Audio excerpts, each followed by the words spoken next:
When people think of the Emerald Isle, they imagine rolling green hills, rain-washed fields, and ancient landscapes shaped by wind and water. But today, this island is undergoing a different kind of transformation.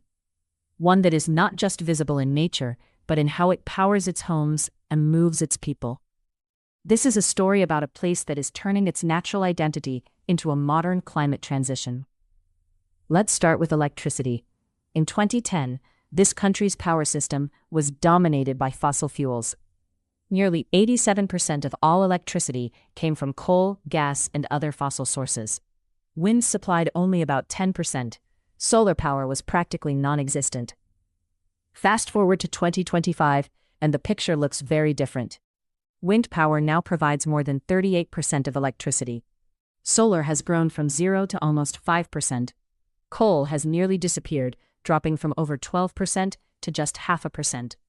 Overall, fossil fuels have fallen from about 87% of electricity generation to just over 51%. In only 15 years, renewables have grown from a small contribution into nearly half of the power system. With solar panels becoming cheaper every year and battery storage becoming more powerful and affordable, the next phase of this transition could move even faster. So here's a question for you. Do you think this country could reach 90% renewable electricity by 2035? Share your thoughts in the comments. Now let's look at transport. In 2020, more than 80% of all new cars sold in this country ran only on petrol or diesel. Electric vehicles were rare. Fully electric cars made up less than 5% of sales. Plug-in hybrids were barely visible. 5 years later, the market has flipped. By 2025, petrol and diesel cars account for just 43% of new sales. Hybrid vehicles make up over 22%. Plug-in hybrids and fully electric cars together now represent nearly 35% of all new cars sold. Diesel alone has collapsed from more than 43% of the market to just 17%. This is not just a technological change. It reflects changing consumer choices, growing charging infrastructure, and rising confidence in electric mobility. So let me ask you another question. By when do you think this country could reach 85% electric vehicle sales? Could it happen by 2030? By 2032? Share your hopes and predictions in the comments.